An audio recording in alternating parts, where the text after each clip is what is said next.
In these days of globalisation, more and more countries are recognising the need to have a positive brand image. After all, if people perceive a nation in a positive way, they'll be more likely to visit it, invest in it and buy its products. So governments are spending more and more money on what's referred to as nation branding, branding a country in much the same way as you would a product.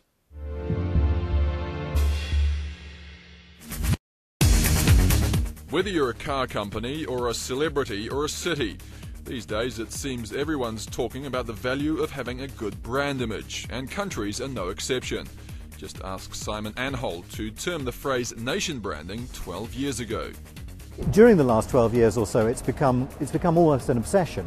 You wouldn't believe the number of governments that get in touch with me and say, we've got a rubbish image, and can we fix it? And I always say, my question is always the same, is it perhaps because you're a rubbish country? But you can see why countries are interested. After all, a better image can boost everything from exports to foreign investment to immigration to tourism. The problem is, as countries embrace nation branding, spending millions, they don't realise just how difficult it is. I don't think you can brand a country in the way that you might be able to brand a product for all sorts of reasons. And I think that there is a kind of megalomania, actually, in trying to do it. Megalomania or not, this cultural event in London is part of a nation branding exercise, held to enhance people's image of Poland. In the case of Poland, for instance, one of the main problems is it's just not particularly well known, doesn't have much perceptions in Europe. And the perceptions people do have aren't entirely flattering. They think of it as down at heel a bit, post-Soviet and somehow abnormal. The modern Polish stereotype since the Polish invasion, so to speak, over the last few years in the UK has been that of the plumber and the worker. So it's positive, but it's not very highbrow, so to speak. Well, I've certainly found out something about Poland tonight. It's a great place to go if you like vodka. Of course, there are other things to learn about the country here.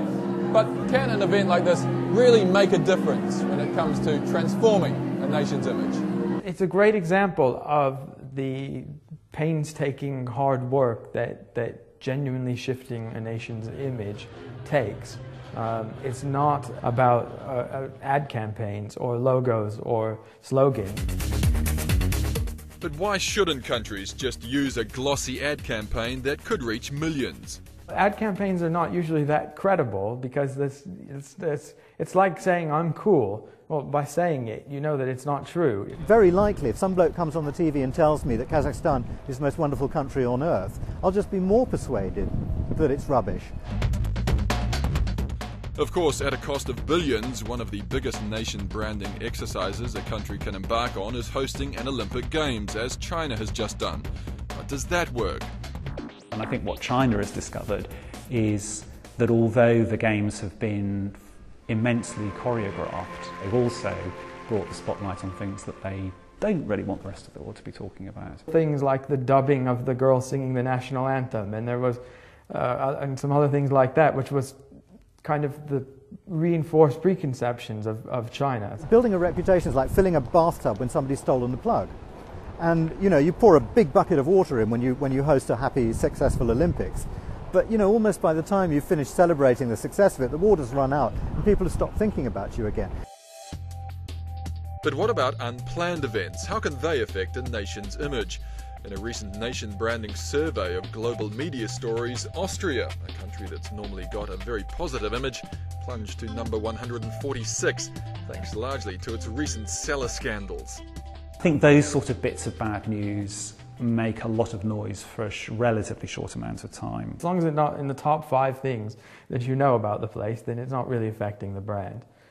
But Austria we don't know much about, so they find a girl locked in a cellar, that impacts the brand for a little while, till it falls out of the top 5. As for things you can control, essentially good nation branding comes down to enhancing your reputation by what you do, not what you say. Germany, for example, has a high-quality image, largely because it has sold high-quality products to the world for decades.